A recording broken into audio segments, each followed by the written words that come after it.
Yo, welcome to the Nerdy Soul. My name is Chris, the Geek in Sneaks, and today we are going to be doing a little bit of patio gaming, some backyard gaming. I am sitting in my backyard and just got off of work and wanted to do a little solo gaming of a game that I picked up at Gen Con 2024. It is Confusing Lands, and Confusing Lands is pretty great. I've enjoyed my plays, even though I really suck at this game. But it's fun to figure out. It's a fun little solo puzzle. And so we've got the top-down camera. We're gonna do a little bit of patio gaming. This game doesn't take very long. Let's see if we can get a couple rounds in and see if I can beat my score of 8, which was awful the first time that I played. So you're getting a very raw look at me playing this game. I've only played it once, but I did a little walkthrough as well. So we're learning together. Let's have some fun. And Confusing Lands, it's a game by NV Born Games, designed by Zak I'm sorry, I don't want to butcher your name, Zak. Eidsvoog, I'm not sure, but it's a pretty unique game. It's a two-player game, but you can play it solo, and you would play it the same way you would play normally with a single-player game or a two-player game. So the rule book is just this little pamphlet, and it's pretty easy to understand. The biggest thing you need to understand from the game is that it's a tile-laying game, and you can see that the wind is trying to blow everything away. So in this game, what you're going to be doing is you're going to have these double-sided cards that all have different scoring conditions on them and different layouts, and you're going to be basically doing a little bit of card drafting, and you'll end the game with 8 tiles, 8 cards, and that'll help you to get your in-game scoring. And so each one of these has got a different scoring condition according to what is on the other side of it or on this side. Basically, you're going to get 2 cards, you're going to pick one and discard the other in a solo variant. And you're going to be able to place them on top of one another. You cannot place another card on top of another scoring condition card. But as you can see in this little rule book example, you can place them on top of each other, but you can't place it on the side. So you have to cover at least one space of the card. You can't cover spaces with the scoring condition, like I said. And this is sort of a little layout example on how you can get a total score of 16. Now, the more scoring the more scoring conditions that you reveal throughout the game, those are going to be negative 10 points because that's the rules. So you don't want to have too many of them out there, but you need to maximize the ones that you put out. So, and this has got a fantastic glossary for each one of these. They're pretty easy to understand. I've read through them, but as we play, I will be sure to say these scoring conditions out loud so you understand what I'm trying to do. Solo variant, you just act as though there's another player there and you just discard cards as normal. If you can, I've only been able to lose every time, but if you can get higher, obviously you can do much better than me. I'm not a very good gamer. I just love games. So let's get this going here. We've been a few minutes of explaining. So to set up this game, what you're going to do is you are going to give these a little shuffle.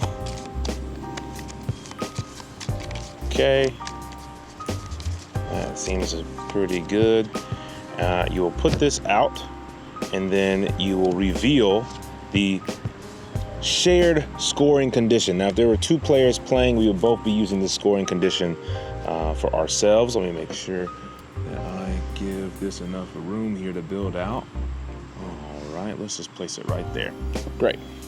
So you're going to want to, this is going to be the main scoring objective for us going forward. So what you'll do is, in a solo variant, you will draw 2 cards, and you will get to decide between these 2 cards which ones you want to play down. Now, if another player was playing, they would also draw 2 cards. We would choose one card and then pass the other card to the other player for them to place. But since we're doing solo, I will choose one of these cards, discard it, then discard the top card from the next, from the deck, and then use the other card as my card. And that acts as the other player.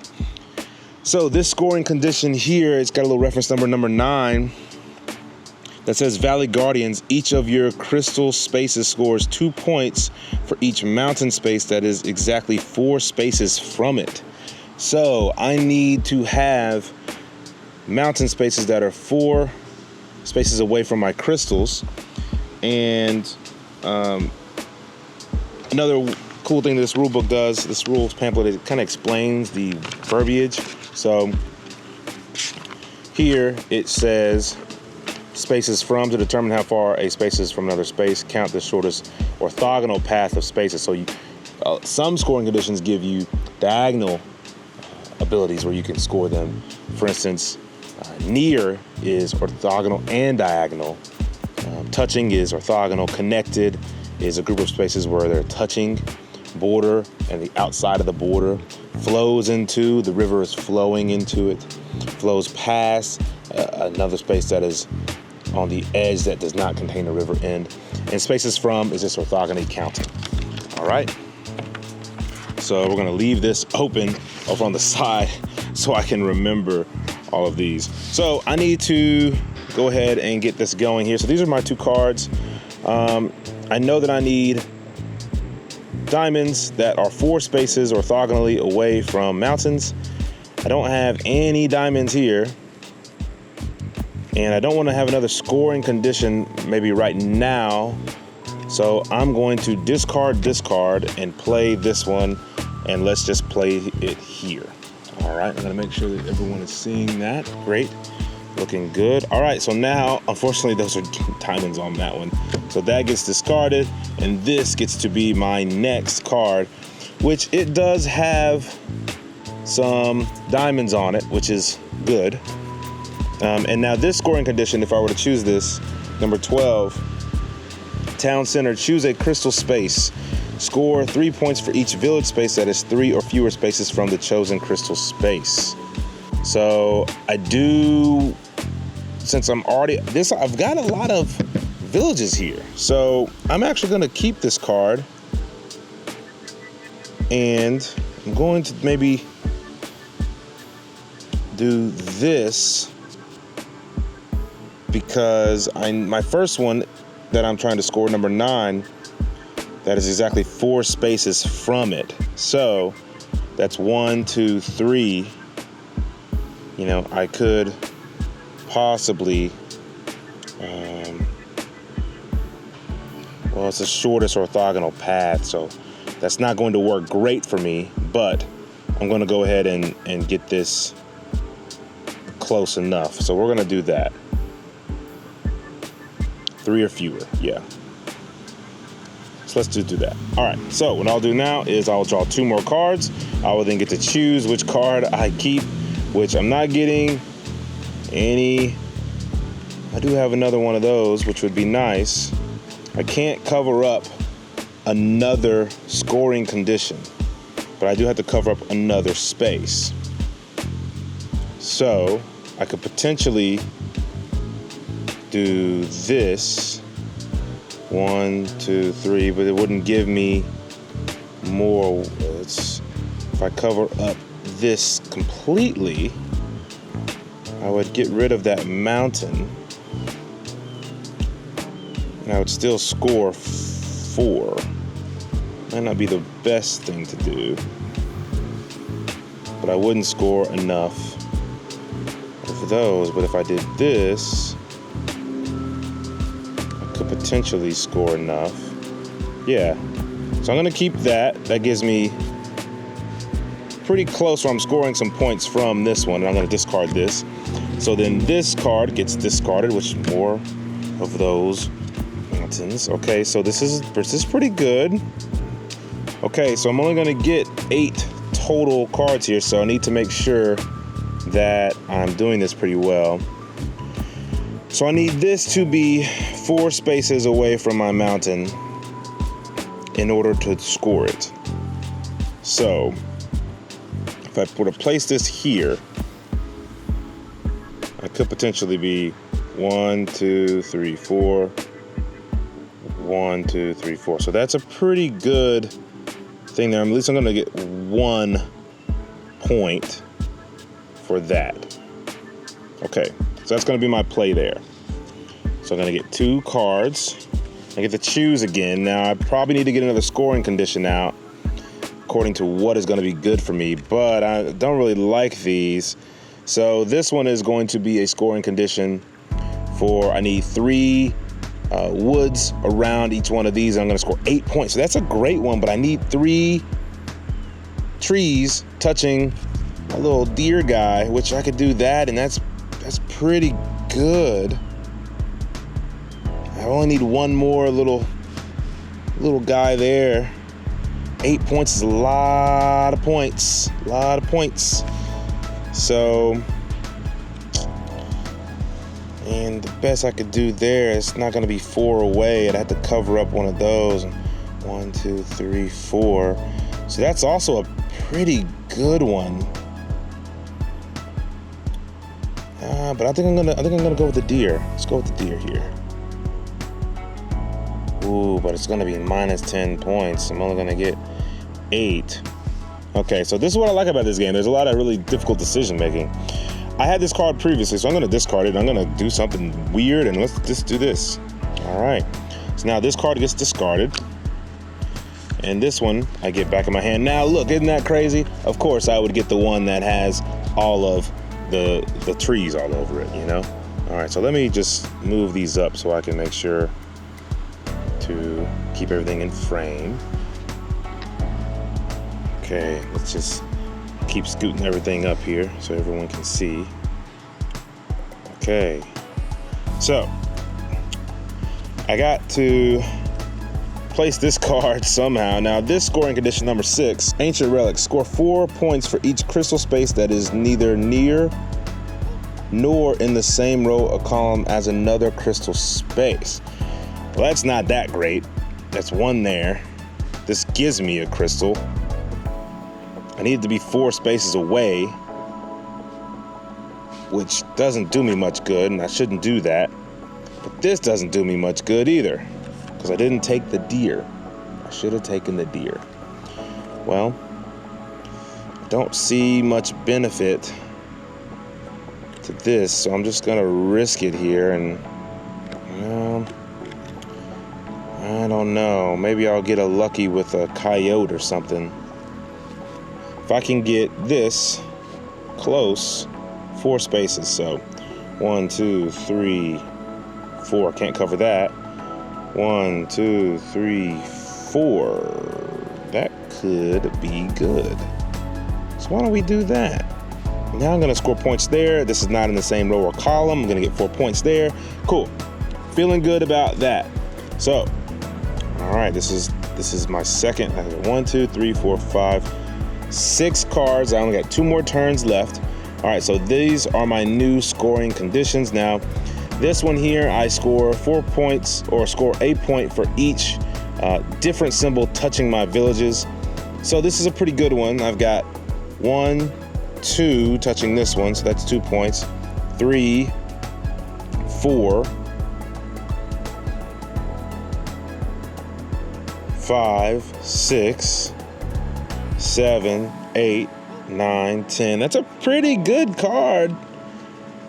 It's a pretty good card, but it's gonna mean I'm gonna get another negative 10.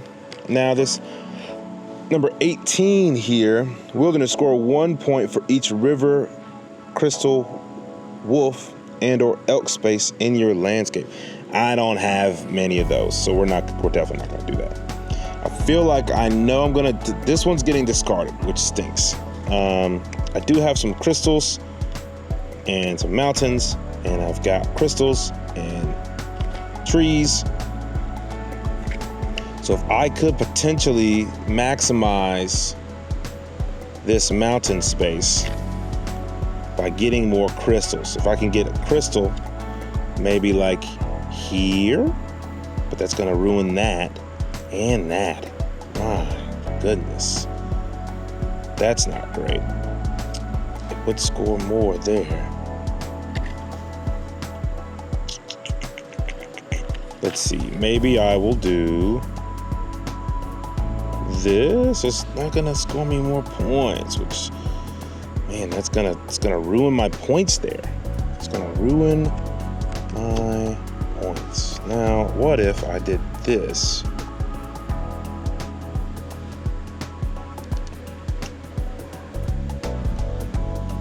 So 1, 2, 3, 4, still scoring there. 1, 2, 3, 4, scoring there. I feel like that's the play. That's the play we're gonna go with. We'll see if it works out for me. All right, so this gets discarded, which would have been kind of nice, I feel. This is my last turn. Okay, so I've got some mountains. I've got that. I've got a scoring condition of this, which is basically you get as many points as the longest straight line of squares that is not a scoring condition, which in my scenario will be 1, 2, 3, 4, 5, 6. It's not worth a -10. That's for sure. So it's got to be this one. Okay, now can I place this in a way that's going to make me score some points? So if I do that, 1, 2, 3, 4, that's pretty good. That's pretty good. I won't score this mountain. Is there a way for me to score more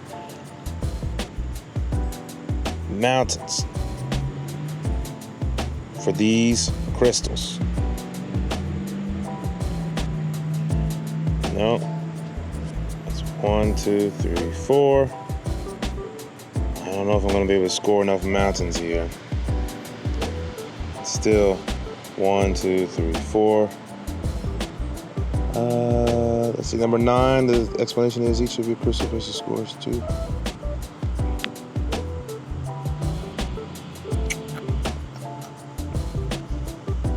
I might have been playing this wrong. Okay. For the sake of time, we're just going to do this. 1, 2, 3. Well, no, that's bad. That's not going to work well for me, is it? I'm going to have to do this. That's what I want to do. 1, 2. 1, 2, 3, 4. Great. Okay. And that is the end of the game. Now, how you're going to score this? Game comes with a little pencil inside. Okay, let's see how terrible I was at this game. All right, so CP here. Now, the shared score, you can see how bad this was. Just ignore how terrible I am at this game. Okay, so the shared one is this. So, again, number 9 is each of your crystal spaces score 2 points for each mountain space at exactly 4 from it. So, 1, 2, 3, not gonna score.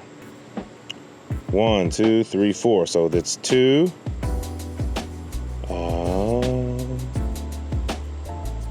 1, 2, 3, 4. 4. 1, 2, 3, 4. 6.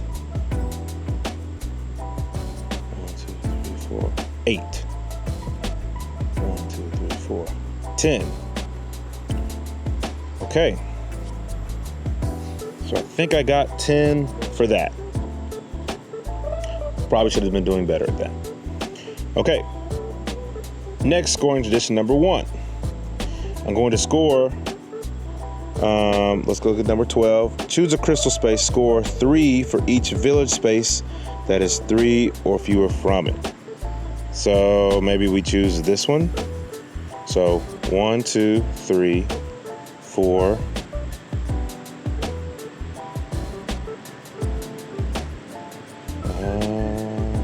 2, 3, 4. Yeah.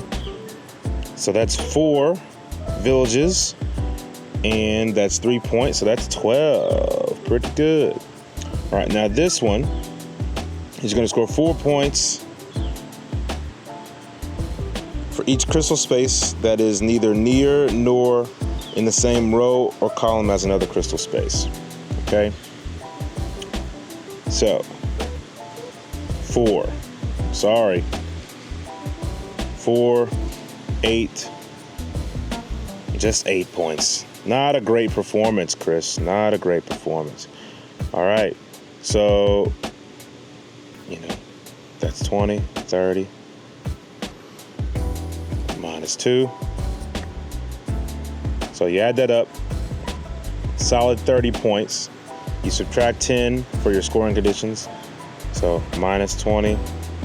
And I've got a total of 10, so I improved from last game. And I am a bewildering, confusing land. Okay. But honestly, I love this game. I think it's really fun. It's really unique. It's a challenge. It's really challenging. But that has been Backyard Patio Gaming. Thanks for tuning in. I hope you enjoyed this little solo gameplay of Confusing Lands by Envyborn Games. Highly recommend you pick this one up, as well as check out some of their other cool games. They do a lot of really small box ones. And let me know what other game you would like to see out here on the patio. What do you want to see me play next? It's really peaceful out here. I like it a lot. All right. Thanks again for watching. Subscribe, like, comment, holla at your boy.